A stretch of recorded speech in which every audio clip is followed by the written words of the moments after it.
Thank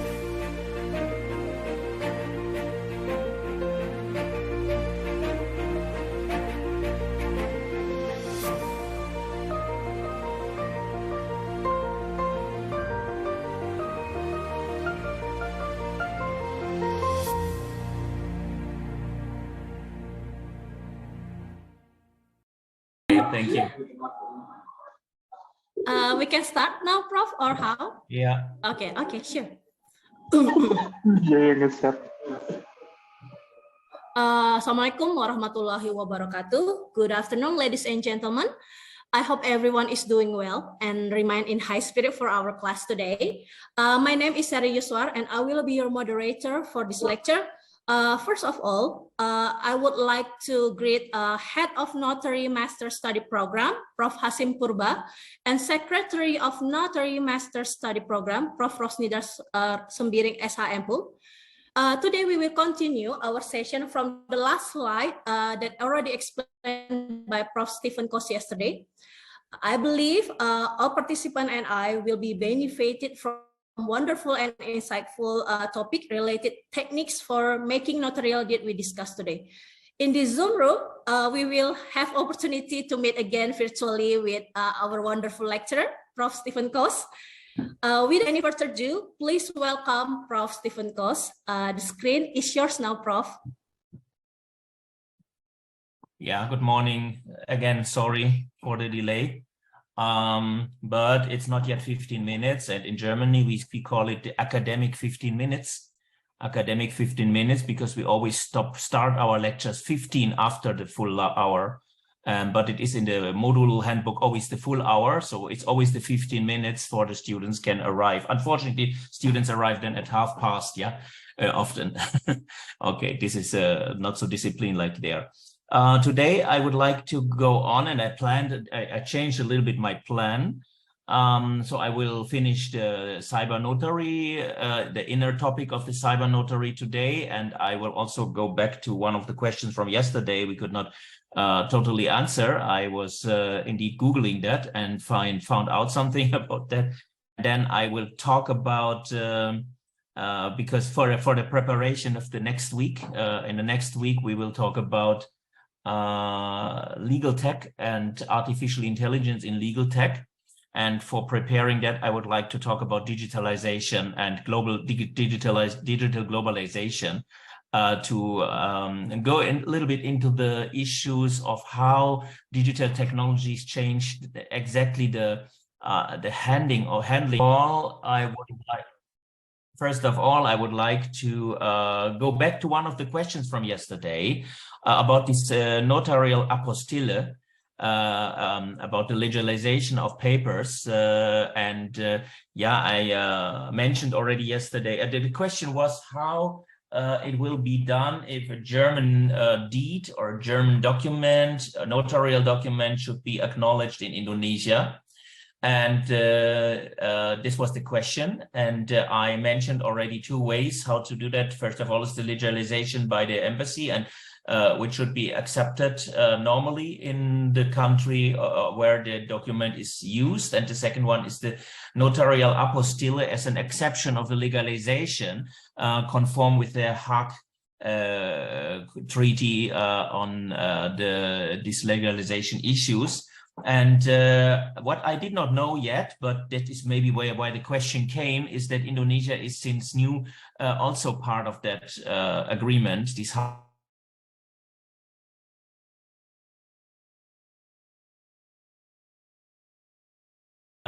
instead of that, it is done with the apostille from the respective German authorities, which are in charge for doing that.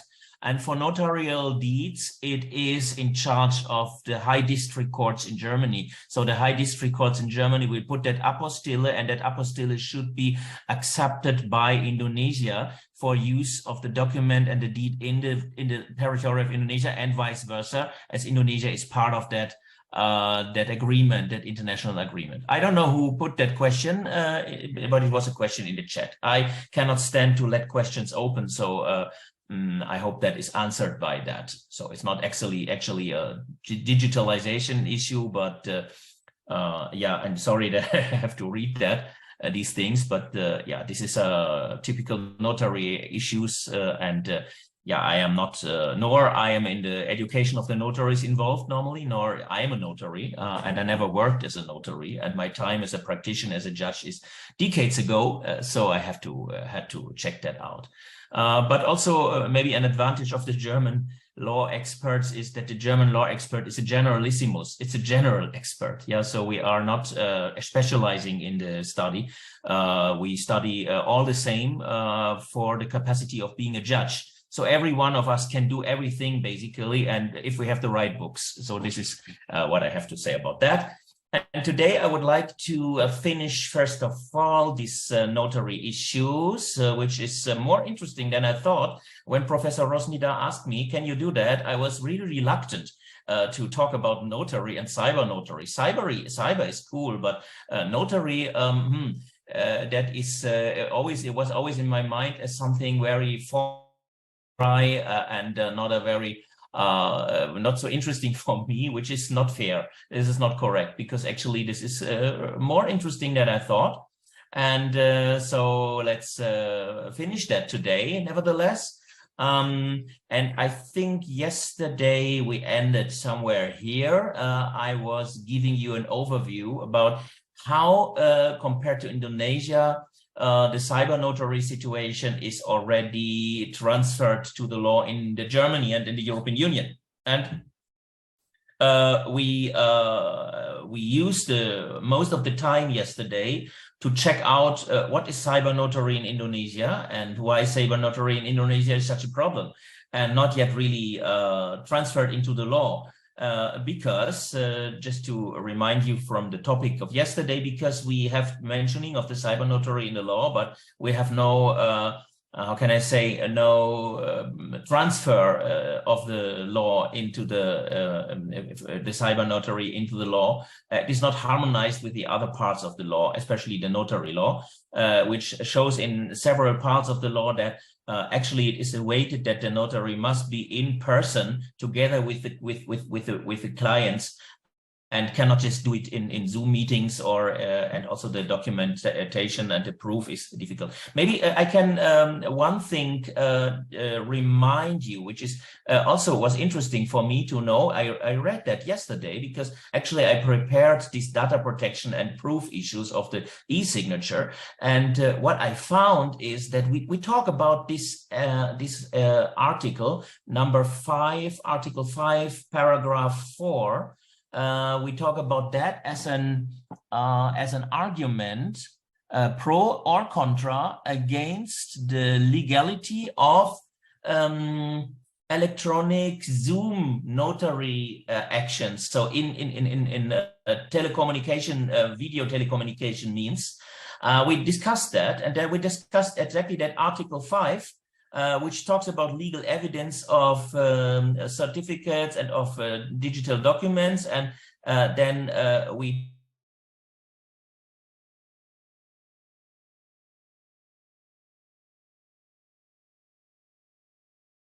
the electronic documents will the strong proof aspect of these documents should not apply to certificates together with their papers that under laws must be made in notary deed or deed made by land conveyance. And that was from one side an argument that these digital documents have not of the notary have not the same proof quality like the documents are mentioned here in the article 5. These were the arguments. And what is interesting is that exactly this article 5.4 is assessed by the Constitutional Court as maybe unconstitutional. So actually this argument with Article 5 of Undang-Undangan nomor 11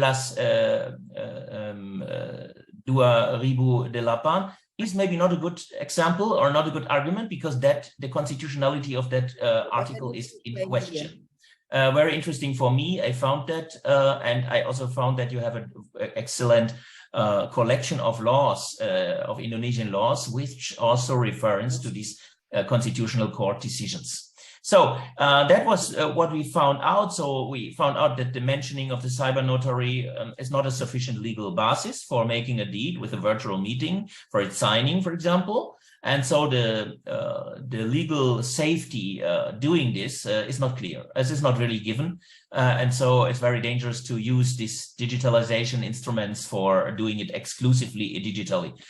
So what should be the plan of the legislator? The legislator should amend that and focus more on adapting the other law, the civil code, and especially the rest of the notary law to the needs of cyber notary. And that needs of cyber notary we already mentioned, and then we saw how is the situation in German law and in European law, because part of the German law is based on the European law here. And we saw here, of course, what you already also have, the certificates, but very interesting, we see the electronic documents archive, which is a central document of the notaries, to make a archiving of notarial deeds electronically.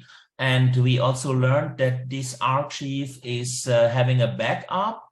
So the notary must, this is the duty from this year on, since June or July, the notary must make the deed in paper form and at the same time digitally in this central electronic archive, where it is staying around, where it's staying 100 years, whereas the paper document can be deleted after 30 years. This means step by step, more and more, every notarial deed will be digitalized in a digitalized form in this central archive available. And it is planned in the future that authorities, other notaries, and other interested and authenticized persons can access to this central archive. So this is just one central archive for all these documents. So all these redundancies by double archiving and making copies here and making copies there will be over. So the deed comes out, can be printed out, and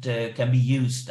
So this is a really a big innovation for the German law and a big step to the digitalization. A lot of advantages we have here. No need to access paper documents anymore, saving resource for archiving. This is really a problem. Archiving in a notary chancellors and in the courts. Then the media discontinuity is not to underestimate, and the once only principle, storing of notarial documents only in notarial archives. This is very practical and big step forward indeed. And then also we talk about this registering, but what I would like to show you today is one very big step in forward. This is the directive of the European Union 2019-1151 on amending the directive of 2017 as regards the use of digital tools and processes in company law. On the first side, why should that be interesting for notary? But this directive, not a regulation, directive, this means it must be transferred into national law. The regulation is directly applicable to all member states of European Union. The directive must be transferred by the member states within a certain time into national law. And indeed, Germany transferred it into national law this year. And it brings us the notarization by means of video communication in certain aspects of the company law. And this is really important because now, from now on, we are able to make in the company law, when it comes to the online incorporation, to the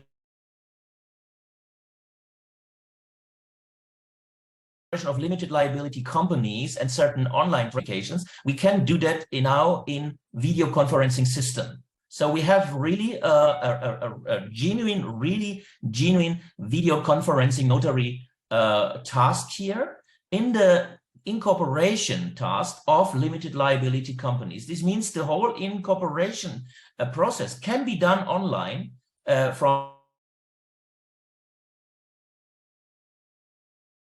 the law. And I read in the beginning or in the early middle of this year, the first limited liability company was founded in this with this instrument. This is what when we remember what was the ideal of the cyber notary, which is this is one of the ideals of the cyber notary, and we can await that if it is possible in the company law, it will become possible in the future in other aspects also. So this directive enables the online incorporation with the entry into force as of August 22. Certain limited liability companies, in German, the Gesellschaft mit beschränkter Haftung, the GmbH formation, will be completely digitally permissible and possible by way of notarial online certification procedure. Physical presence of the parties is not anymore necessary, and also the notary has not to be in the reunion or whatever. And this is interesting, very interesting. It's very limited in the moment. Amendment of articles of association afterwards, or change of legal form, merger, dissolution, disposal, and pledging of shares in the company. This is all not possible online yet. Only the incorporation process, and only in cash incorporation, not for non-cash incorporations. And interesting is also is in the real-time video conference, but this real-time video conference cannot be just Zoom or whatever, or the one from Microsoft. The Federal Chamber of Notaries, the German Federal Chamber of Notaries, operates a secure, tamper-resistant, and reliable video communication system. And this is very important. The servers are, of course, in Germany, not even in some other European Union country. Why? Because the notarial documents contain a lot of private information which cannot be transferred to outer of the EU. This is a data protection issue, and of course it is still a national task, so the servers are, for security reasons, in Germany.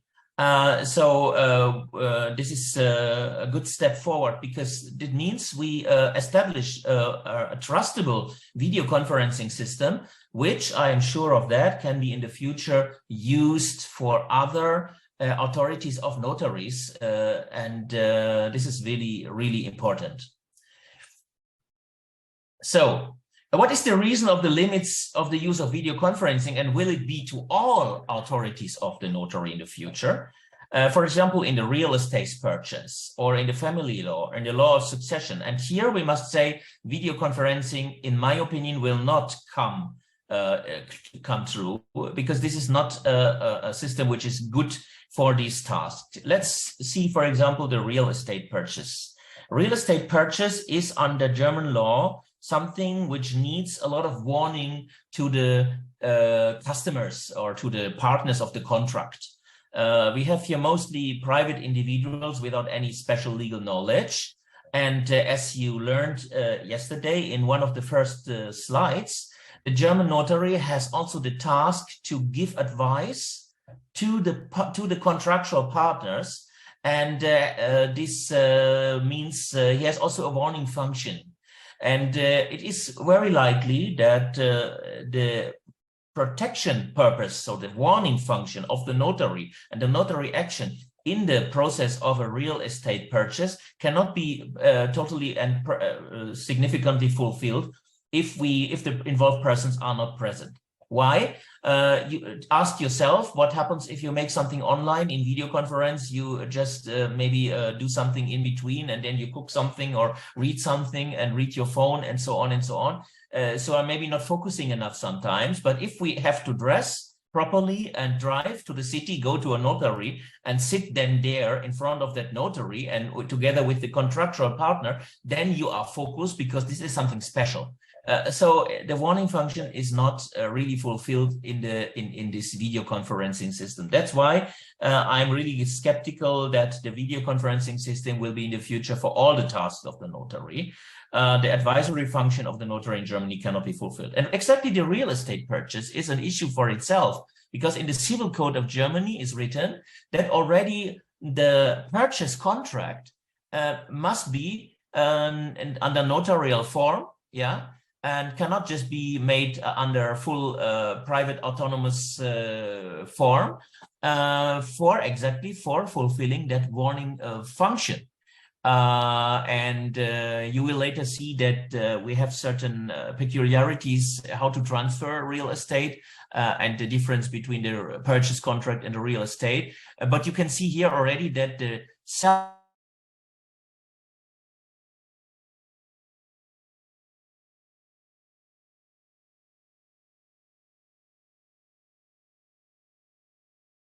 traditionally in the German law is regarded as a very, very important asset for the free citizen in this liberalistic legal system. And the same happens to the law of succession and the family law. The law of succession and the family law, if it's, for example, about postnuptial agreement or prenuptial agreements or maintenance issues, marriage contracts, but also the testaments and the other actions of the succession law. This is something you have to do with people who are not experts and need advice, well, how to do it correctly, and warning them that they don't do something stupid too fast. And for that is also the purpose of the German notary, maybe different from notaries especially different from notaries in the Anglo-Saxon countries, and a little bit maybe different even from the notary in Indonesia. So this is a little bit different. You see here again, yeah, that many of these cyber notary issues can be fulfilled in the United States much more easier than in our legal system, where in the United States, the notary has a formal function. Many of the tasks can be done by automatized systems because not all notaries there are legal experts. And so they don't have that warning function and can be replaced by technology. But the German notary has a strong expert function to the citizen, and therefore also a public task in that sense, and that's why we cannot just replace the notary by technology. I will come back to that aspect because this is a peculiar important for the future of the cyber notary in Germany. Now let's see. I will be a little bit provocative, yeah. Even in German sources, you find sometimes mostly coming from IT people or from practical people, but not from law people. A blockchain land register would theoretically make notaries redundant. The blockchain replaces the need for a trusted third party to confirm the integrity of transaction. So the question is about the modern technology, and then we go over to the next topic. Can blockchain technology replace registers? So, for example, the land register. Can blockchain technology make notaries obsolete at the task of the notary? Can artificial intelligence replace notaries? That one we will put beside because we will talk about that next week. I can already say, if you Google the German sources, which most of you will not do because the German language is maybe not something you understand, but then you will find, especially from the notaries, a very relaxed position. They are relaxed, totally relaxed about that. I read the summary of a conference of German notaries about exactly new technologies, new digitalization and the notary profession in the future, and they are very relaxed about that they will not replace. They know it, they will not be replaced. Yeah, of course, the need for, especially there is seen the need for these registers, these digital registers, and this digital archiving, and also in certain aspects the video conferencing system and the legalization of digital documents. That is clear, must be regulated, but that in the future we will not go to the notary, but just consult an AI system to talk about that and then help us, or replace the registers totally with blockchain technology. They're very relaxed about that. I come more to the details later about that, but I would like to give you an example why, for example, the blockchain technology cannot replace the real estate register, at least not in Germany. For that, we must make a little bit law comparison. As you know, we have in the exchange deals law, differences. We have the causal system in some also continental legal systems, like in France. In France, we have just one purchase contract, and with the purchase contract happens also the transfer of the property to the purchaser. So there is only one causal contract. This causal contract is also bringing the material transfer of the property to the purchaser. However, in the German law and in the Austrian law and also in the Swiss law, we have a system of actually two sides of the exchange deal. One side is the obligatory exchange deal, the transaction under the law of obligation. This is the purchase contract. But the purchase contract itself is not yet enough to transfer the property. For the transfer of the property, we need a material transfer agreement. And it is a little bit different. We cannot go too much into the deep. In Switzerland and in Austria, it's not so clear what exactly this agreement is, and also the development of that agreement. And some say in the history, in the law history, it was discussed whether, like in the Roman law, there is the purchase contract and then the material transfer without an agreement. So there's only one contract and the material transfer to transfer the property. However, in the German law, and that is important to know, we have two agreements, we have two contracts if we transfer property. Whether that is moving property or is a real estate, doesn't matter. We have always the transaction, the purchase contract under the law of obligation. This only gives a claim for transferring the item, the asset. Yeah, it is just a claim of the purchaser against the seller, nothing more. So you have just a claim to transfer the property.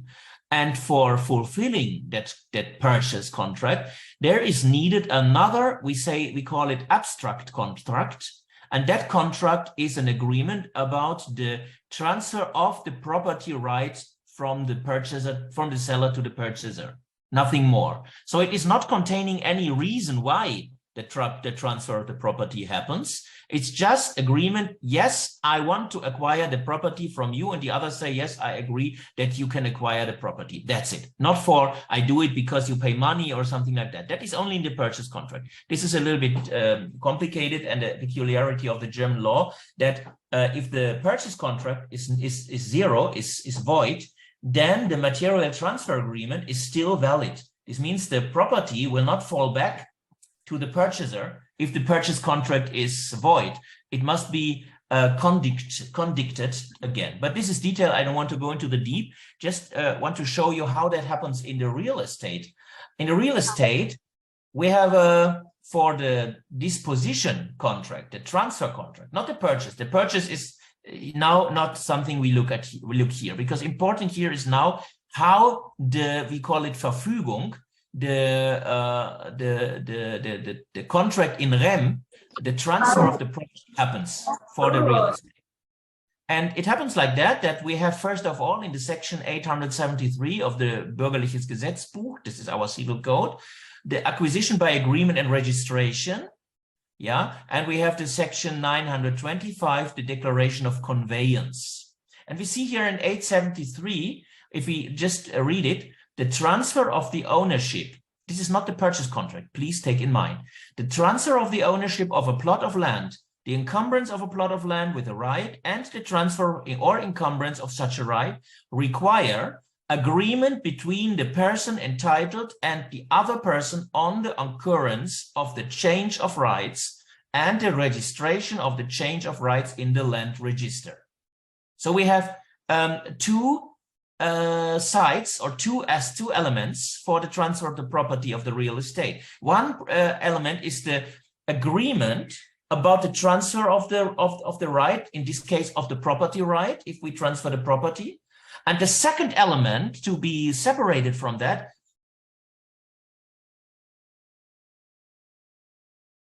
the real element, this is the registration of the change of right in the land register. And this is very important to understand. Why? If we see the transfer of property of a movable thing, so for example, if you want to give you the property of this year, we have a purchase contract that has nothing to do with property transfer. But if we talk about the transfer property, the law says that the property of this movable thing is transferred with agreement about the transfer of the property. This is this contract again. And the handover of the item. This is the real element. So the handover of the item is a real element for publication. It is a publication element, right? In the older time, in the rural societies, you agree, okay, you can buy my cow, okay, setuju, yeah, you pay that, I give you the cow, and then the two farmers stand in front of all the other farmers of the kampong, and then like that, yeah, and anybody can hear it, and now anybody knows, yeah, this sapi is sold to that farmer. Okay, we know who is the owner now, yeah? So this is a publicity aspect. And that is in the German law everywhere. And this is in the movable things. And here we have the publicity aspect in the land register entrance, yeah? And important, this declaration of conveyance in 925, the agreement between the alienor and the acquirer, necessary for the transfer of ownership of a plot of land under section 873 must be declared in the presence of both parties before a competent agency. Any notary is competent to receive the declaration of conveyance. Yeah. So this agreement about the transfer of the property, again, this is not the purchase. The agreement of the transfer of the property must be done in front of a notary. So now we have, let's go away from a little bit from the notary and go away from that and check out why the blockchain technology could not maybe possibly replace this register law in the German law. And this is very, very interesting because you must differentiate which role the land register plays for the transfer of property in the different legal systems. We have here basically two models. The Germanic land registers model, the so-called Realfoliensystem in Germany, in Switzerland, in Austria, and then the Romanic land register model, like in France and Italy, for example. In the Germanic land register model, in the Realfoliensystem, registered are the rights to real estate, whereas in the Romanic land register model, like in France and Italy, registered are the legal transactions from which the rights arise. And this is already important, yeah, because if it's the legal transactions registered, then maybe this is a system which is rather able for using it in the blockchain, because in the blockchain you can exactly express these transaction followings, yeah, and know which transaction happened before and before and before. But important is, especially important is, that in the German law, the entry in the register is constitutive for the change of the right.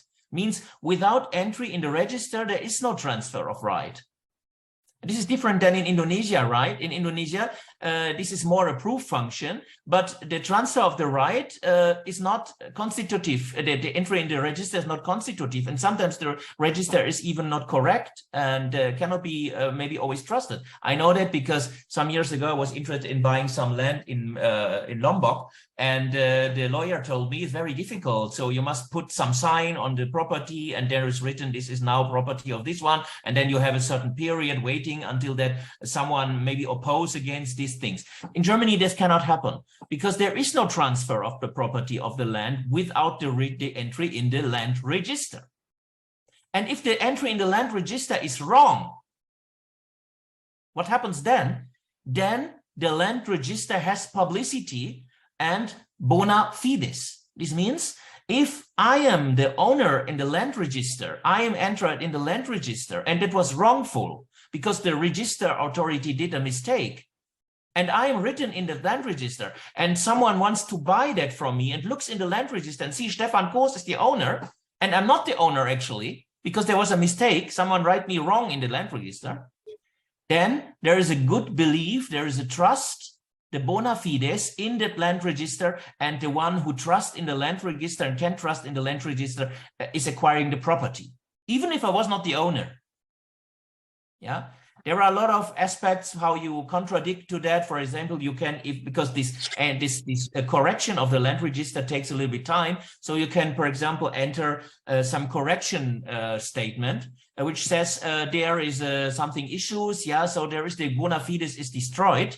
But basically, you see the meaning and the importance of the land register in the German law. And now you understand maybe that the blockchain cannot simply replace that, because we have here a totally different meaning of the register than in the Anglo-Saxon states or even in some other EU states.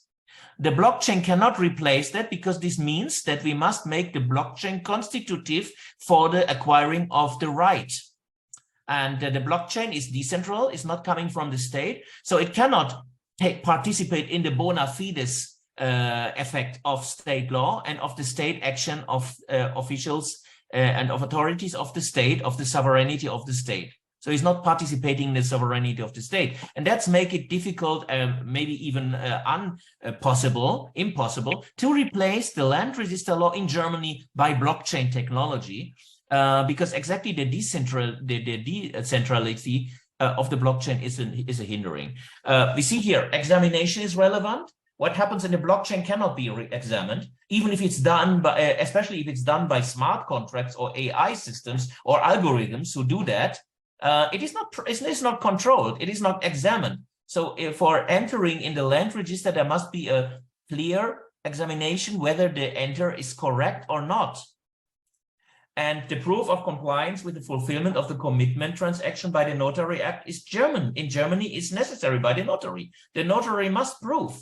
That is why we have, see here, 925, the duty that this agreement of the transfer of the property of land must be declared in the presence of both parties before a competent agency, especially before the notary, because the notary will not process the entrance into the register, the land register, before he did not check out carefully whether the purchase contract is fulfilled, whether it's fulfilled, whether the agreement is correct.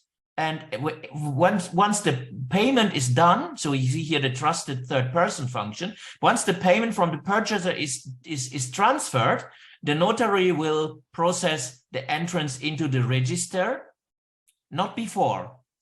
And that cannot be done, of course, by algorithm, and that cannot be done with the blockchain technology. Here we need the clear examination function of the notary. In our legal system, as we have it here, is not possible. And I know that in Indonesia, the functions of the notary, the advisory functions of the notary are discussed, but a strong opinion, maybe even the dominant opinion, is of the opinion that the notary has an advisory function in the Indonesian law. So that would be something similar to the Indonesian law, like in the German law. So blockchain is not fitting. If the registering constitutively leads to the change of the right to real estate, the blockchain is not possible. Possibly fitting with systems in which a proof of a contractual acquisition chain is relevant, so registering of contractual transactions, but there is no check of the legality of such transactions with the blockchain. Once it is entered in the blockchain, it cannot be checked anymore and it cannot be corrected anymore. Yeah, the blockchain, this is especially the point of the blockchain cannot be changed anymore. Yeah, the due diligence check of the legality of the transaction is still necessary. So some people say if we replace it with the blockchain technology, then there is money spared and time spared, it will be faster. Yeah, it will be faster because there is no register authority checking out anymore, maybe, but it will be not faster because then the task of the due diligence, whether the legality of the transaction before entering in the blockchain is on the parties. So they must do it. So they will go to some lawyer or to some notary then maybe and must check it out. So there is nothing spared, just a shift of the task to a different stadium of the process. And there is no state guarantee of the trustworthiness of the register. And this is very important because this blockchain issue would change the purpose of registers as a source for bona fides, as publication instrument, a source for bona fides, especially as exactly in certain legal system. Again, I don't know enough about the Indonesian law here, but in the German register law, the same happens, by the way, to the trade register. Has a bona fides function, and the bona fides function cannot be given if it is not by state guarantee that authority checked that out before it entered into the register. So very important is the publicity aspect here and the bona fides function. So actually for that lecture, we should have done some excursus about the bona fides function of the registers, but enough to know that there is this strong bona fides function from this publication effect. Actually, this is the crucial point of that. Okay. Now I am actually ready with an overview about the cyber notary, and now I want to go to the cyber. So it's like we went from the special to the more general and the more general, and then we go back to for the next week at least, to the more special again, to the legal tech. But today I want to propose you something about maybe a new view, why we have not economic globalization anymore. Many people talk about the re-territorialization of the economy, but why we have a digital globalization. And I use this presentation also for explaining a little bit about some technologies, because how the technologies will disrupt certain aspects of the law, and the notaries and the lawyers are applying the law. And so if the function of the law is changing, the function of the legal professions will also change. And this is not what I wanted. Sorry, I must change to the other presentation. I hope you can see the new presentation now. Can you? Okay. Maybe I start with one very famous author, which actually you are notary candidates, yeah, so you must know about digitalization in the future. We talk a lot about cyber. Actually, anybody must have read Lawrence Lessig, the West Coast Code and the East Coast Code. Lawrence Lessig's idea about West Coast Code and East Coast Code. What does that mean? It means that step by step, maybe the West Coast Code, which is the Silicon Valley, the power of putting codes for behavior and for human action and human activity, is set by technology, especially by big platforms or technology concerns. Whereas the East Coast Code, the traditional legislator in Washington is in the East Coast, yeah.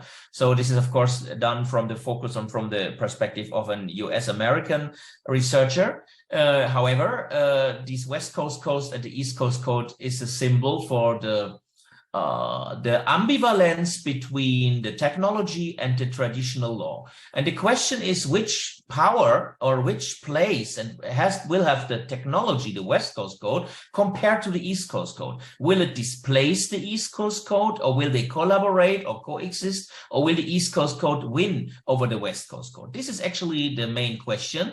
And this question is more recent and more actual than ever.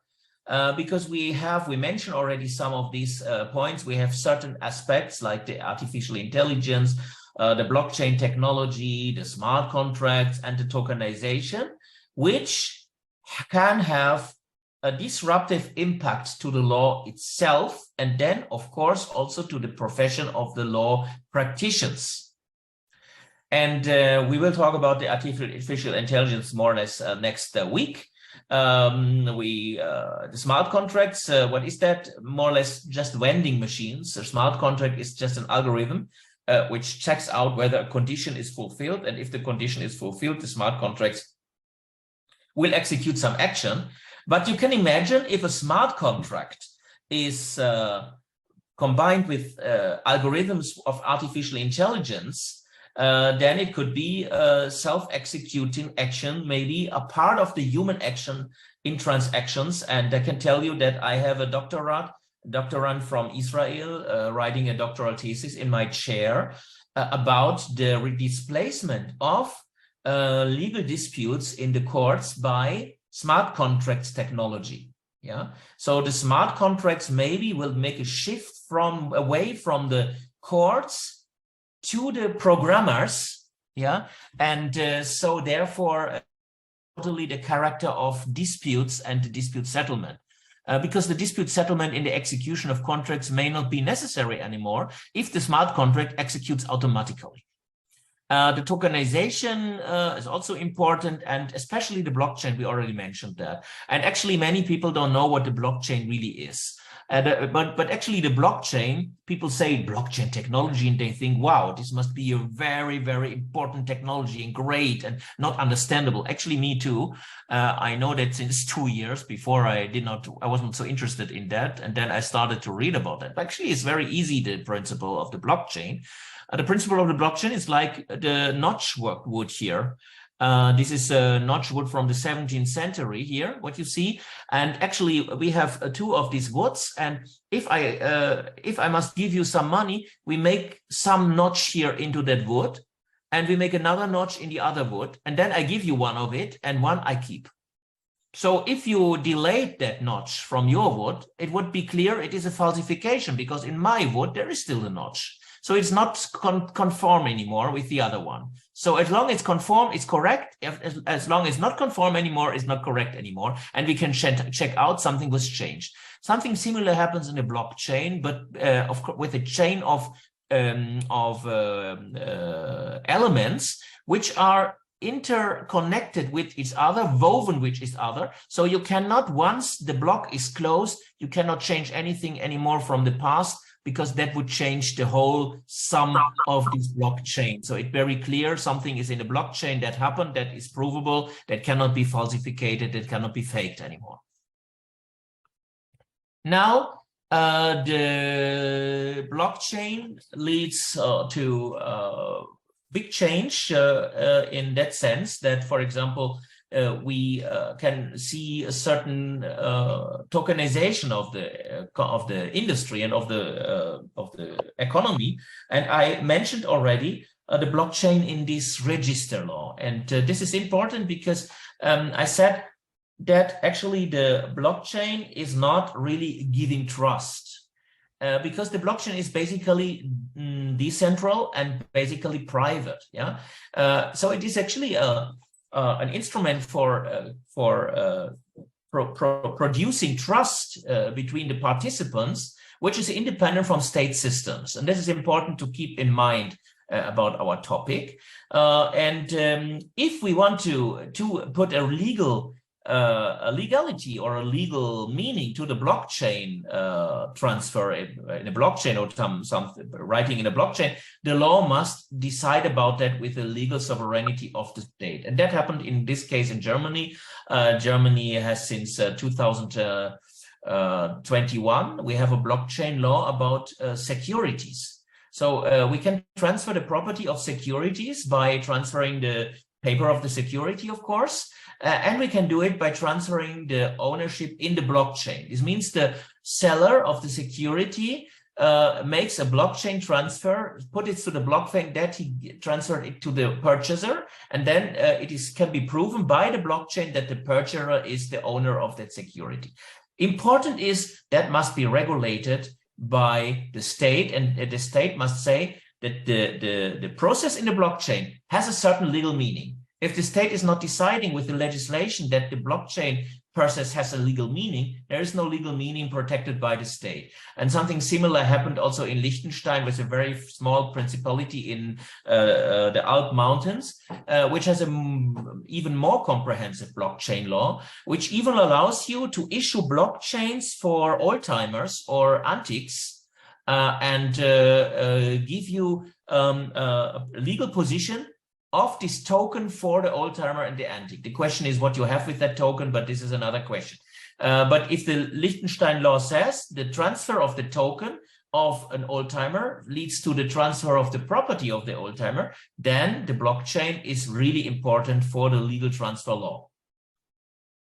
Now, what is the problem of the digitalization, which leads to this big change of the task of the lawyers and the notaries and of the courts? And the most important point is not so much the rise of the digital platforms or big data monopolies. That is always said, this is the most important frame condition for the digitalization, but most important is the ubiquity instead of the territoriality. This is a really important point. And we saw already that certain things we cannot internationalize, like this register for the notary. It must have servers in Germany.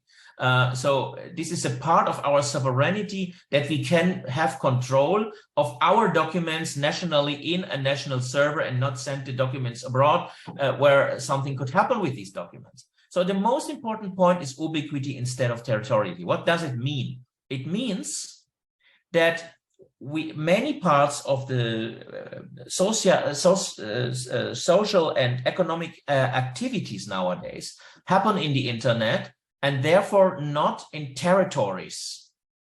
This means they are over-territorial, and we all know the issue with the influencing of elections, the hate speech, the influence of unmoral statements in the internet, bullying, cyberbullying, and all these things, that the states are relatively powerless when it comes to the control of activities in the internet, especially coming from abroad.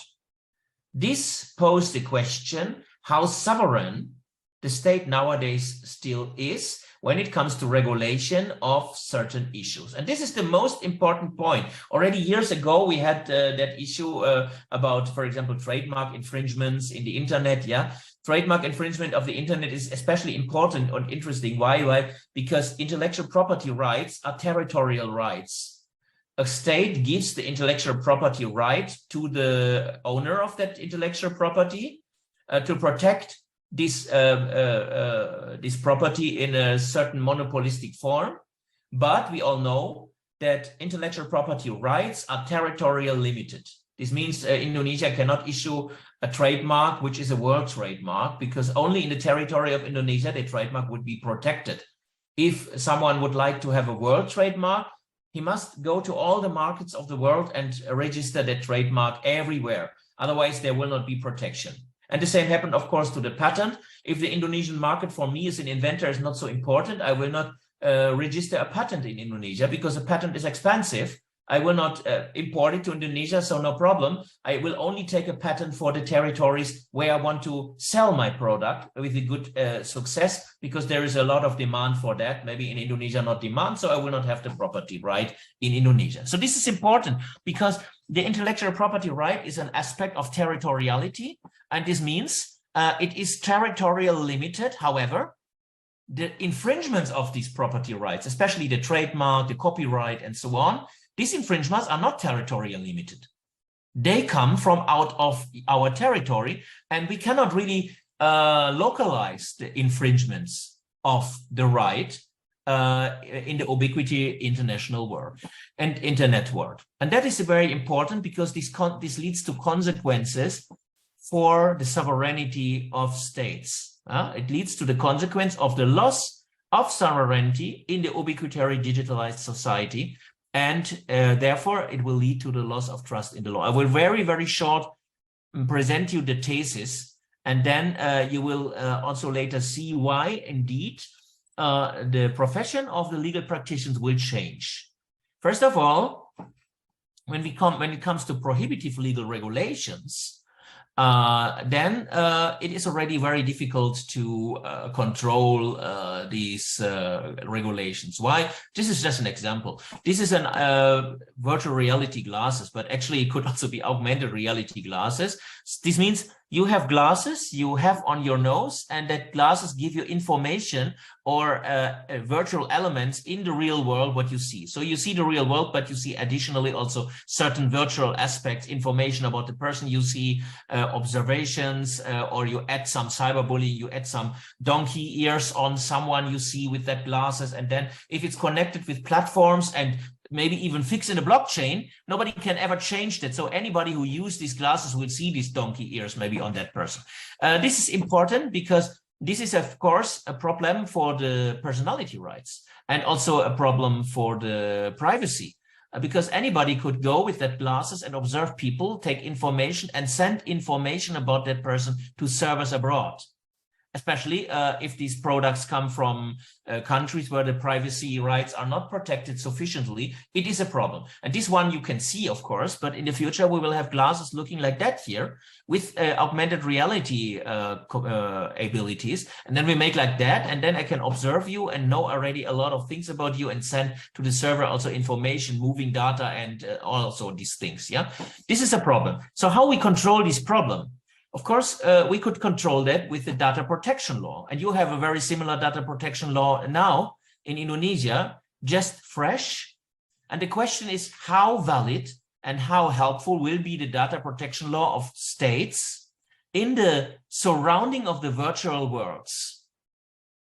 So the question, easy said, is if a company or a platform from the United States or from China, from Russia, or whatever, is making activity or is connected with items used in the territory of this state, how the state want to control what goes out of its territory, and how one state want to control prohibitions of misuse of data protection things. Yeah, and this is important. If you see these augmented reality glasses, of course we can write a law which says it is not allowed to observe children in the public and send the pictures of these children away, or use these pictures or send it to abroad. Of course, we can say it is forbidden. The question is, can we avoid that it happens if the law forbids that?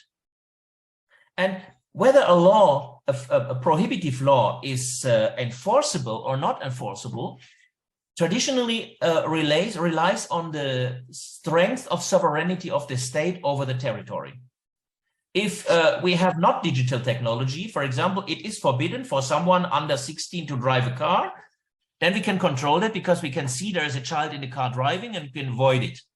But can we really avoid what someone from a country abroad does in the internet with influence to our territory in the ubiquitous internet world? This is a big problem. And the question is, this clash between the legislative claim of control in the sense of territoriality, sovereignty of states, and the reality of the ubiquitous society, can that be solved? And the answer is actually not. Actually not correctly, yeah, not totally, because it is a question whether the producers or the platform owners respect the national law, extraterritorial or not. With other words, if I have a data protection law or regulation like Indonesia, and Indonesia forbids a certain use of data, and someone from out of Indonesia abuse the data of Indonesian citizens, then is the question, will he respect your law or not? Will this person respect European data protection regulation or not? Will this person respect our trademark law or not, or our copyright law? And actually, there is a good reason for not respecting it, because actually our data protection law is something which is based on our own sovereignty. Same like the trademark law, the copyright law, which is a territorial law. Actually, we can only regulate our territory. However, only regulate our territory is not enough, because then our citizens in the global ubiquity world will not be protected properly. This means the big question is, will they respect the law? And the answer is, yeah, they will, but only if there is economic and political power which makes it profitable to respect extraterritorial law of states. So we can see that the data protection regulation of the European Union is widely respected by the platforms in the United States because they need our markets, and so they respect it. But is this really respecting from the sense of the international public law? That we must answer is not, because it is not the question of the territoriality normally. The question of the territoriality normally is based on the courtesy of the states to each other. So the non-interference in inner affairs of the territory of the other state and the politeness of the state to each other. But actually, we impose our law extraterritorial. Indonesia also does that. Indonesia says that the data protection regulation is applicable if data of Indonesian citizens are involved in the processing. Even if the processing take part in the United States or in Germany, the Indonesian data protection regulation will be applicable. The question is, will Mark Zuckerberg respect Indonesian data protection regulation as he respects European general data protection regulation, because for him is necessary to keep the European common market for his activities and for the advertising activities. We can see the European extraterritorial legislation was respected. For Indonesia, I'm quite optimistic because your market is big. big and important and developing in the sense of the consumers. And even Australia, as I remember, won the fight against the Facebook and the Meta company in this struggle. But we can see the law of the strongest as a self-defense, yeah, because you can say, is it fair that European Union impose extraterritorial their law all over the world? Yeah, it is fair because we have the task to protect our citizens, but we must say this is not an issue of the international law anymore, right? The rules of the international law are displaced by the law of the strongest, by a pure political concept. And that is, I call, the crisis of the international law. A second part is the pragmatizing of the law. If we cannot, in case we cannot enforce our national territorial law in the international aspect, then it is better to pragmatize the law and go away from too much prohibitive rules to more incentive rules. This is a problem because it can lead to a harmonization on the lowest international level, but this is not so important for us. And now I come to the digitalization technologies. What do they do with our law? And this is the book of Niklas Luhmann. This is a sociologist who wrote that book in the 80s of the last century, Das Recht der Gesellschaft, the law of the society, in which he put the thesis that if the society learns that the state is not, or the law is not willing or not able to protect the needs of protection for the society, then the society will search for alternative protection methods. And this is a very old idea, right? So we see if you have anarchic societies with a law which is not working because the government is not strong enough to protect the citizens, then the citizens will look for alternative protection. For example, protection in their kampung, or they buy weapons to protect themselves and so. So this is a clear rule. And Niklas Luhmann did not apply it to the digitalization, but the digitalization is exactly an example for that, because we can see that if we have this crisis of the law cannot protect us sufficiently anymore in the data protection and so, because it's all ubiquitary and we cannot really reach the infringer from abroad, then we need other instruments for bringing us trust into our society. And now we come to the law, because the law is actually what brings trust to the society. The society trusts in the functioning of the law. This is a systemic trust. And this trust in the functioning of the law is because the law is enforced. In some other aspects, it's not enforced. For example, if we see certain aspects of the consumer protection, then we learn that it's not always enforced. So are you really trusting in your consumer protection law always? Maybe not always, yeah. But if the law is correctly enforced, then the people will trust. This is a very easy principle. If you fly to Dubai and there is boarding by zones, and in this boarding by zones, you have a lot of people who are not respecting the boarding by zones and push the ground staff to let them in, and the ground staff is too lazy to enforce the law. What will happen with you, the only one who waits for your zone, you will not have a space for your bag. So in the next time, you will not trust the law anymore. So not well enforced law leads to erosion of the law and must be avoided. Yeah, and then you will search in the future maybe for alternative security. So let's see where the human factor in the economy and in the society is replaced, and therefore is a replacement of the law, because the human factor needs the law and the law needs the human factor, because law is kendali, yeah, is kendali of the society. And if there is no human anymore, which has incentive to comply with the law, then the law is useless and cannot work anymore properly. And we see here, I want to give you just some short example of that. One example is the replacement of the human factor in the economy by the artificial intelligence entities in market. So when some years ago, the German airline Lufthansa raised the domestic flight tickets within seconds, around 30%, because a competitor was going bankrupt. And then the antitrust authority, the German Bundeskartellamt, is sort of a KPPU in Germany, was investigating the case, and the German Lufthansa said, this was not us. So we did not infringe the antitrust law. We did not behave anti-competitive because it was our algorithm decided we raised the price. Automatically, the algorithm compares prices and then the algorithm noticed, oh, there is a competitor away. Now we raise the price. So we did not do it. So we see here a good example.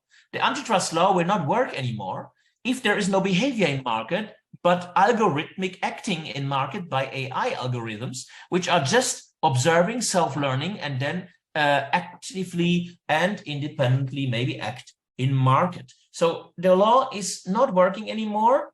We need a new concept, which is not bound to behavioral aspect anymore because AI cannot behave. Second, and this is important for notary also, especially because we already mentioned the contracting sorry, this is wrong. The contracting aspect already. What do I do here? Oh, wait.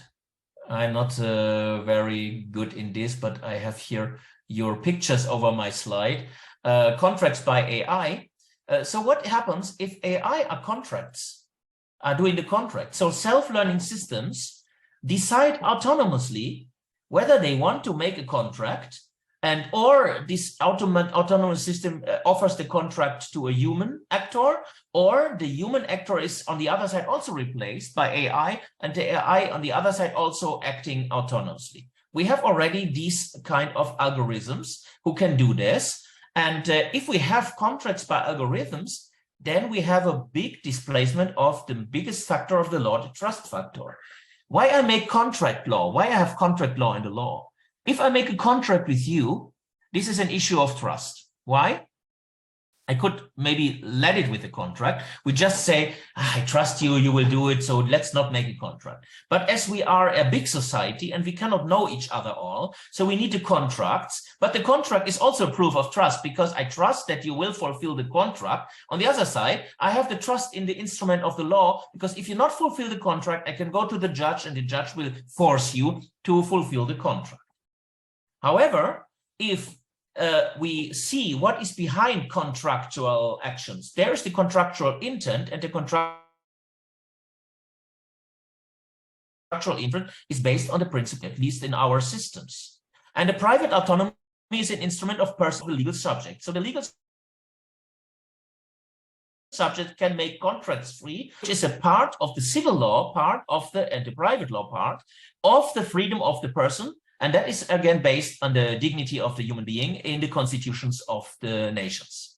So if we allow that AI is contracting, there is no wish, there is no intent, there is no will, there is no desire. And if there is no desire, there cannot be contractual will in the base of the private autonomy. This means we would delete the aspect of the private autonomy out of the law. This is a replacement of the human factor in the law. And this is really disruptive. This is really disruptive. We will need new categories of contractual action, more adapted to autonomous AI and algorithmic systems. This one not so important, but we can see altogether the law is an instrument of behavioral control, and the loss of the law in the digitalization is obvious if we replace the human action by AI systems. The blockchain technology, for example, is also replacement of trust and of the trust in the state. Let's see the Bitcoin system, for example. This is not a money which is issued by states. The idea we have a decentral money, not issued by the state, not issued on the trust of states, so independent from states. This is clearly an alternative instrument for trust. And blockchain, as we discussed that already in the cyber notary point, is an alternative aspect for trust. Why? For example, you can overcome with the blockchain technology certain aspects of the ubiquity. For example, see, you have a copyrighted work in the internet, a picture or a book or something, and you combine that with certain marks in the blockchain. Now someone from a totally different country, which is not under your legislation, is using your work and exploiting your work without having a license. The algorithm would notice that because it was digging the internet, it will notice it is an abuse of your work, and then will automatically a smart contract maybe transfer a certain royalty from the wallet of the infringer to the wallet of the owner of the copyright without any bothering of any court in the other country or in your own country. So you see, we're replacing functions of the state for the legislation and for the legal application by technology as an alternative securitization instrument. And this is exactly what Niklas Luhmann means with this replacement. This is something I wanted to, before we go to the next aspect, I wanted to discuss with you, because you see, the digitalization is not just a word, not about, oh, let's make some digital register and make some Zoom conferencing and make some electronic deeds. There is always the ambivalence between the state territoriality and the ubiquity in the internet, in the digital technology. And my good friend and colleague, Professor Siddhartha from Venus University, claims even more that we have here a shift to pure utilitarianism, away from the question where is the ethic in the law in the future if we have everything digitalized and automatized. On the first side, and you find always this mentioning from IT people, on the first side, this is very effective and maybe also good for the public and for the humanity, because certain aspects of the faultiness are dilated, but on the other side, this effectiveness can be also unethic.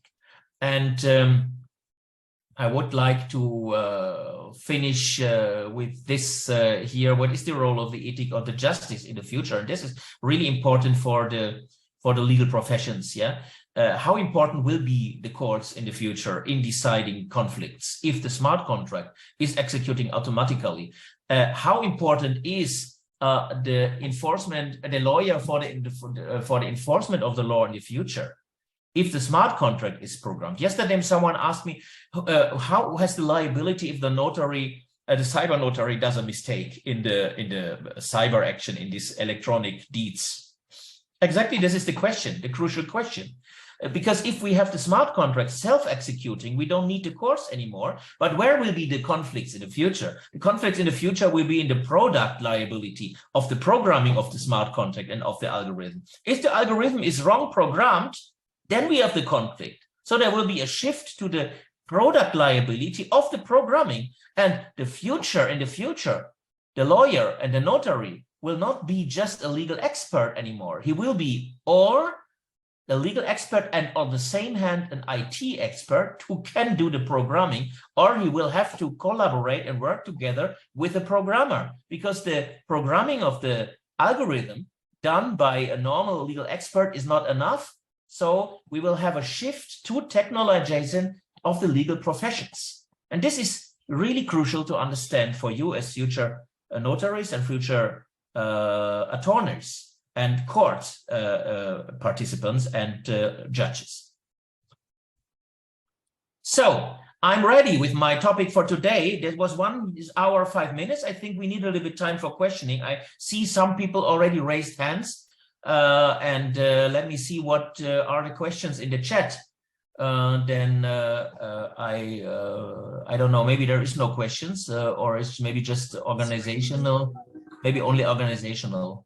Oh no, there are some questions. There are some questions. Okay. I will, yeah. Thanks for such an informative presentation, Prof. So we have already listened to presentation from Prof. Koos. Now we are going to Q&A session. Participants are allowed to write the question in the chat box and on Zoom, or you can also raise your hand and ask directly to Prof. Koos. We will open the Q&A session in a few minutes. Please keep your question brief if you want to ask directly to Prof. Koos. We will open first session Q&A. We are expecting to have 3 questions, and I think we already have some question in the chat box. I will write it. I will read it first for you, Prof. So this is from Kukuh Derajat Takarub. One of the obstacles in international law, international civil and commercial law. This is the question from yesterday. I already answered that. Oh yeah. Oh really? That is exactly the question. And about apostilla, Prof? How about the apostilla? I answered that in the beginning, remember?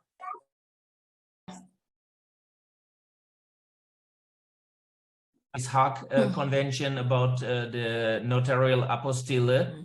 And notarial deeds are now not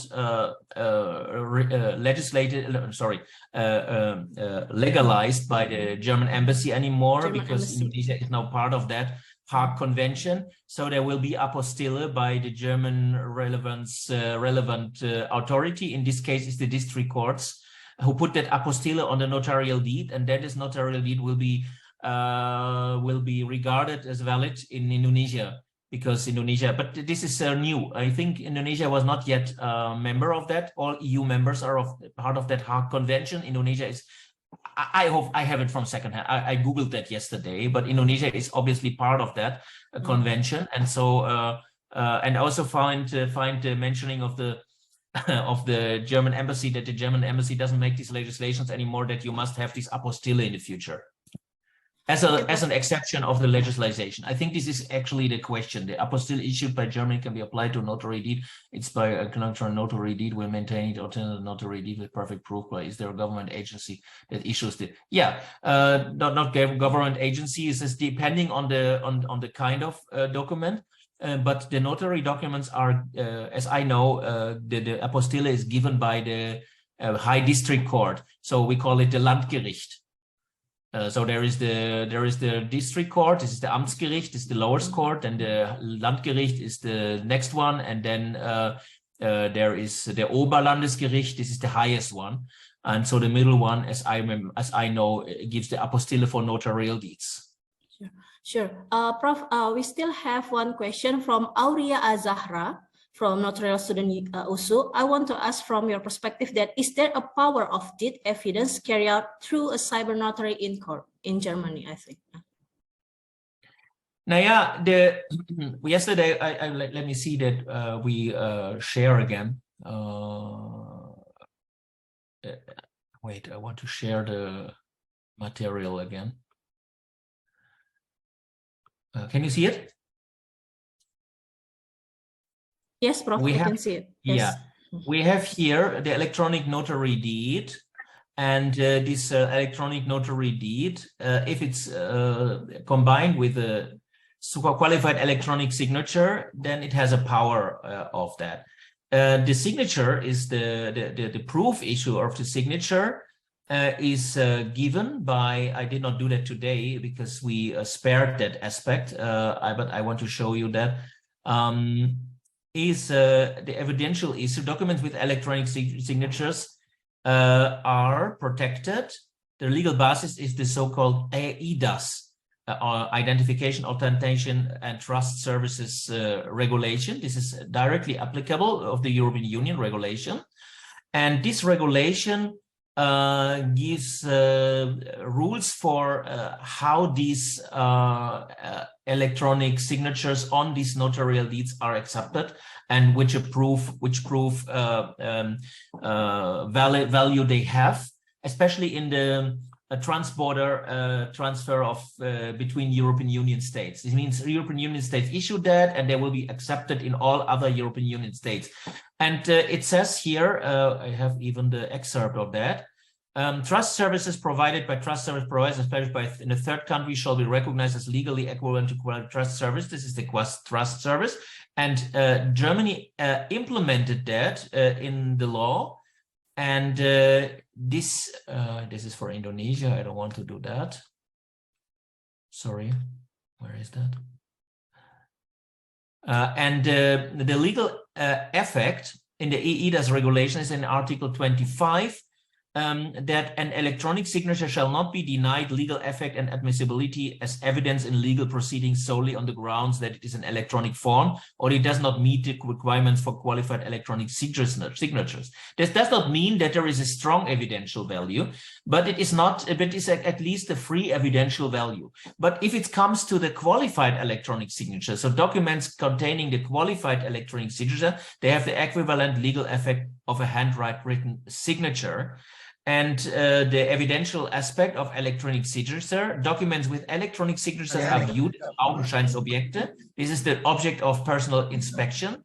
So very limited evidential aspects, only through free judicial assessment. But interesting that in the 370I1 or 71A, sorry, this is the new article given by the EIDAS regulation. Documents with the qualified electronic signatures are treated as Urkunden, so deeds, instruments, and there is full proof of the fact of that document, presumption of correctness and completeness. Other party must actively refute the content. This means there is the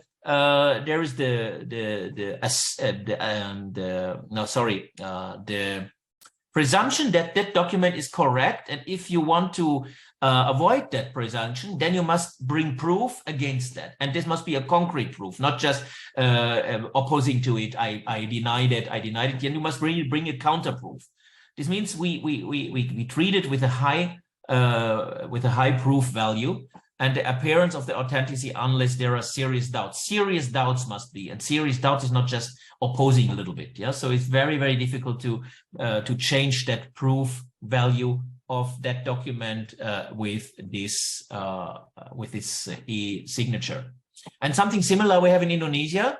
However, in Indonesia, in Germany, we have 3 ways of signatures, but the Indonesian law you will know better than me. I don't know, how is it in Indonesian law? I have the phrase electronic. This is not the right one. Here. No, this is EIDA. Sorry, in the Indonesian law, I don't have enough about that. I cannot say about that. But this is the situation in Germany. Okay, Prof. Prof, we still have one question from Haryaldi Darmawan.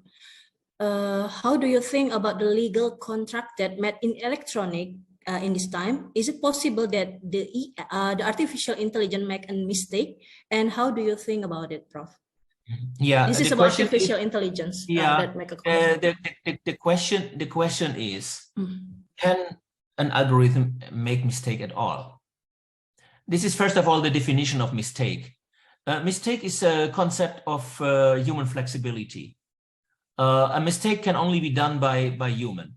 If the artificial intelligence does not act as the human programmer awaits, then the human programmer made a mistake because the programming was wrong. And even if the artificial intelligence is self-programming or self-modifying, can you really say that that an algorithm makes mistakes? And this is maybe the main problem for digitalization technology in the future of the law, because the law is, as I mentioned before, based on human flexibility. I will come back to that in the next week when we talk about judges with AI. And what does AI with courts? Because actually, the whole law is based on behavior, on intents, on desire, and of course on faultiness.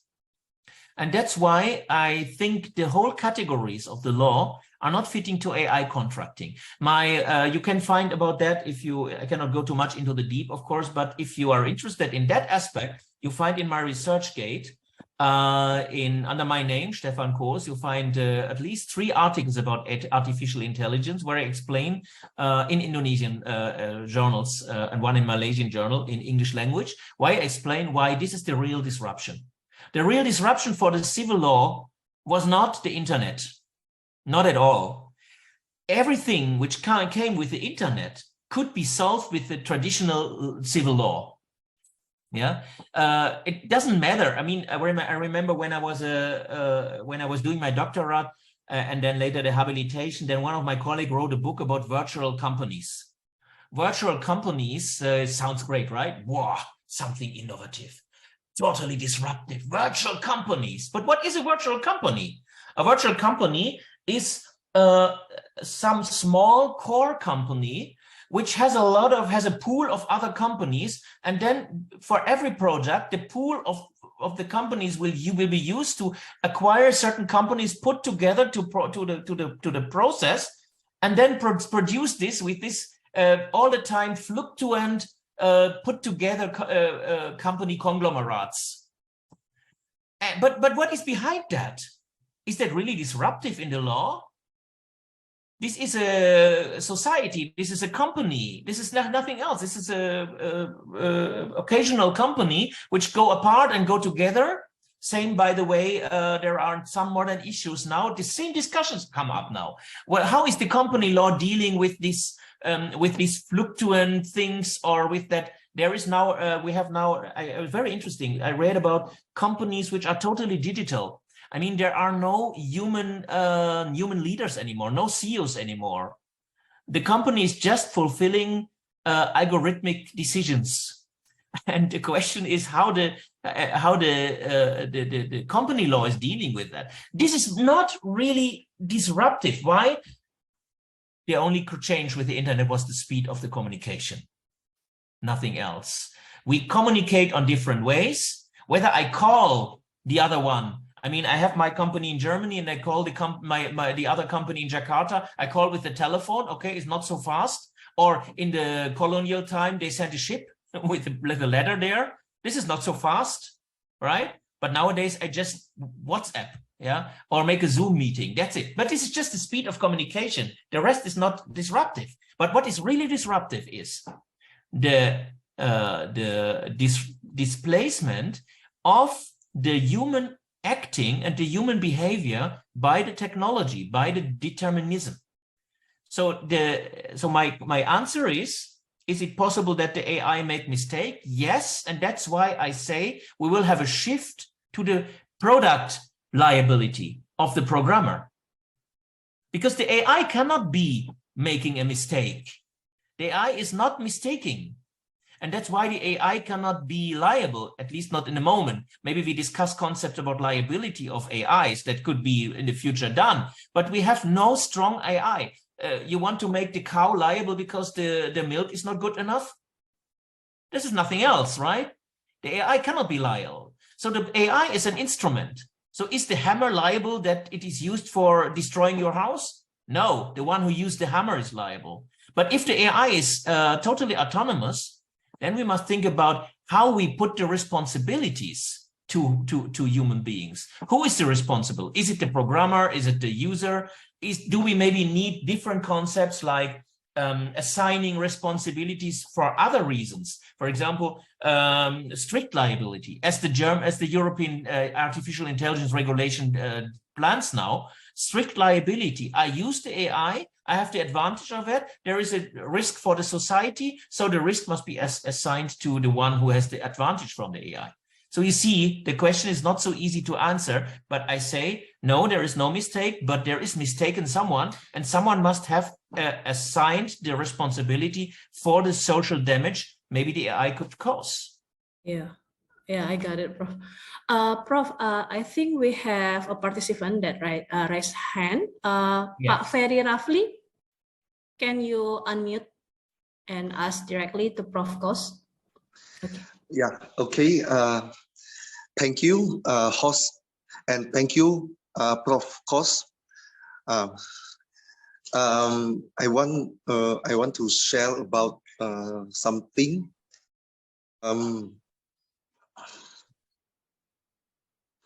I think that the artificial intelligence cannot replace notary, yeah, because AI do not have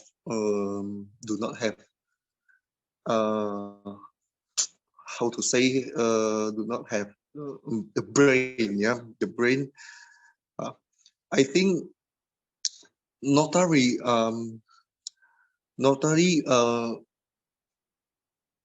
is needed. Notary.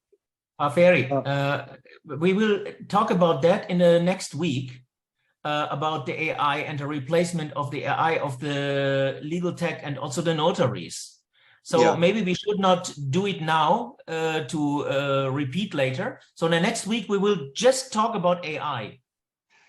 Okay. So maybe you can keep your question for next week, And then formulate the question next week, not because we don't have the time, we have the time, but I'm a little bit afraid that we take a little bit too much in advance now. Yes. So because next week, this is the full program, it's just AI. We will talk about all these replacement. So thank you. Please write in this topic because it absolutely fits. Okay, I will. Would it be okay? Thank you. Thank you, Prof. I will change my Don't forget to raise the question next week, yeah? Okay, all right. Okay. Yes. Okay, Pak Ferry. Host, can I ask another question? Okay, you wanna ask another? Of course, you're welcome. Welcome. Yeah. In Indonesia, Notary haven't yet accommodated the cyber notary, to conduct a notary deed by electronical, But in limited corporation act, the general meeting, shareholder general meeting, rapat umum pemegang saham, the limited corporation act allow the shareholder to conduct RUPS by teleconference, video teleconference. But in contrast, the Notary Act in Indonesia do not accommodate, do not regulate to make a notary deed by electronically. In conclusion, notary in Indonesia still make a notary deed, in traditionally. The parties should face to face to notary, and to sign the deed.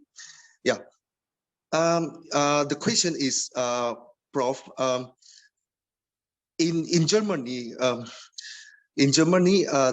does it have a regulation contrast? Berbenturan. Does it have in Germany? Does it have the law berbenturan, contrast one another? And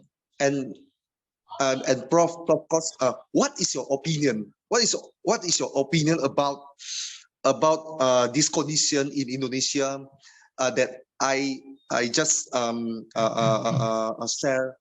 share to you? Thanks in advance. Thank you very much. There's a good question. You are welcome. Yesterday we are. I shortly mentioned that. So we see actually this is a good example for that in the Indonesian law. Many things are already started. So the legislator is very active and it's very surprising. That you if you dig more and more in Indonesian law, you see a lot of legislations which try to handle things also on the local level, on the on the province level. Interesting enough, that is the province of Bali is preparing some regulations about how to deal with the Airbnb and the problems of their hotels and so in the digital markets too. And so it's very interesting. But especially this law number 40/2007, which you mentioned, the concerning the limited liability company. This is Article 77, which says that other than the conventions of GMS as referred to 70s, the GMS may also be convened by ways of teleconference, video conference, or other means of electronic, which enables all of the GMS participants to see, hear, and participate directly in the meeting. This is very interesting because it is not clear what the notary should do and can do in this. Because on one side, it seems to be clear that the notary can just not be there and can just make it in Zoom, or can be there. And some participants are in Zoom, but the notary is there. But there are voices which say, or opinions which say that it is actually dangerous for the notary not to be only in Zoom, but to be there. So one side you can say, okay, this 77 here, Article 1 says it can be in teleconference. So the minutes of the deeds of minutes can be done by the notary. That must not be, but if they choose to use the notary, can be done by the notary. So the notary can do it in the video conference. Yeah. However, this is a little bit problematic because on the other side, we see that the notary should control who is a participant of that meeting and must check the identity. So if if some people are in the meeting in person and others are in the Zoom and the notary is not in the Zoom, can he really control it virtually? Who is in the meeting and how is this identity control, for example, taking place if it's in the video conferencing? And do the authentication rules of the Indonesian law really allow that the notary checks the identity online? And how does this take place? This is already a problem, maybe, yeah?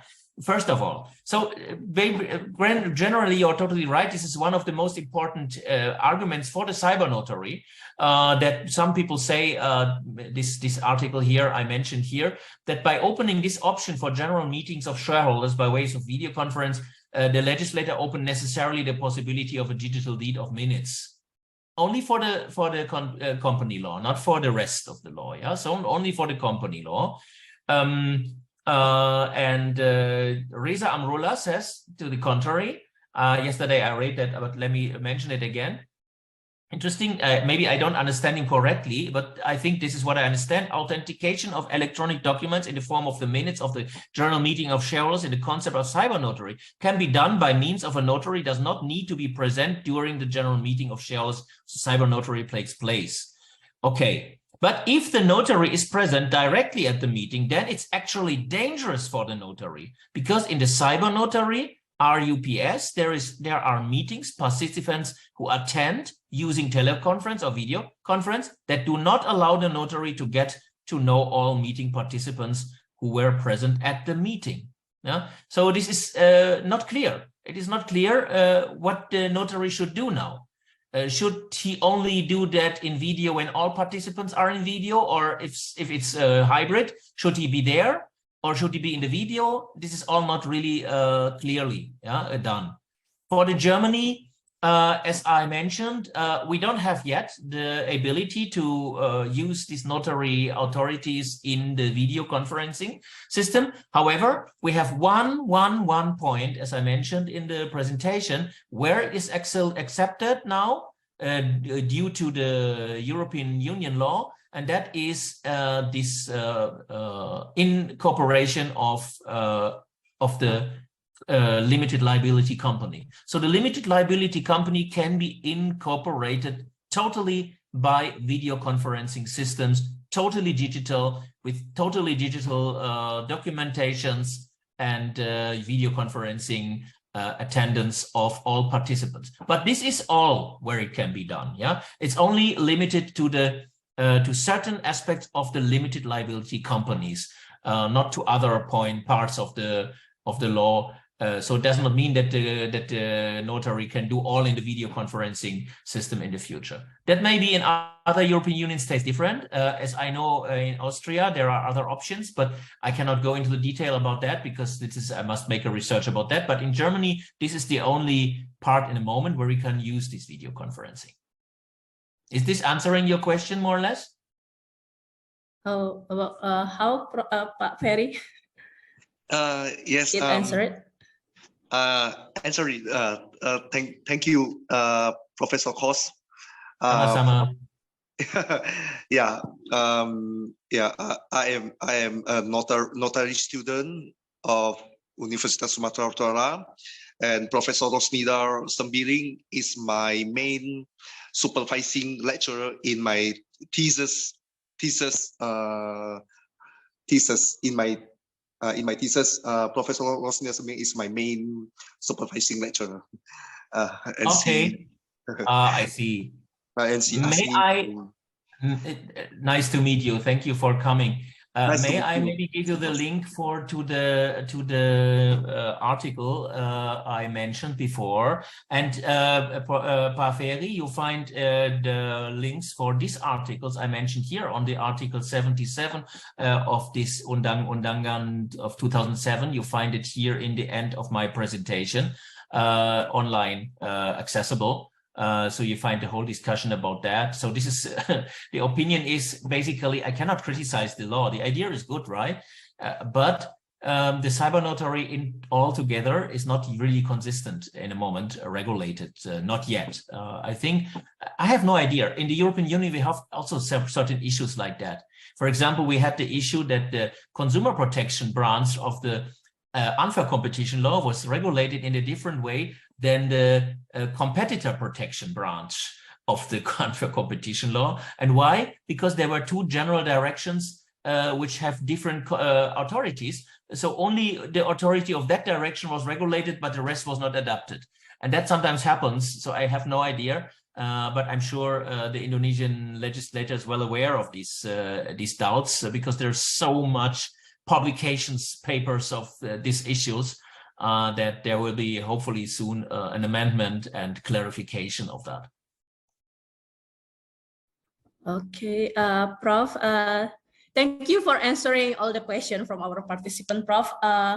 And thank you so much too for insightful presentation. We hope of our participants enjoy the discussion as much Maybe as we did. you allow me just to share the Yeah.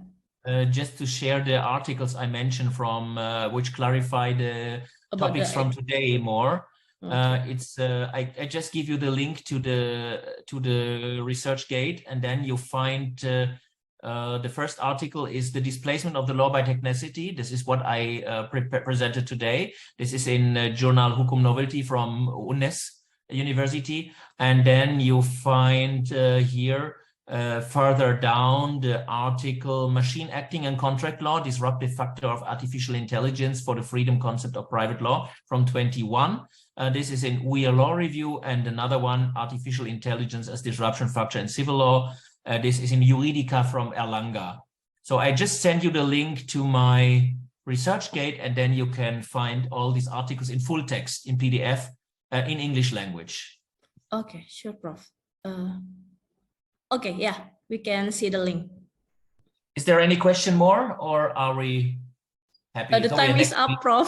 Next week we can go. Yeah, next week we will meeting again.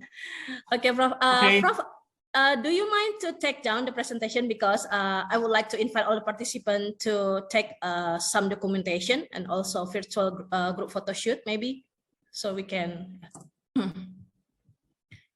Okay, wait a second, yeah, Prof. Wait a second. I will take the photo shoot for the group. Okay. Okay. Wait a second.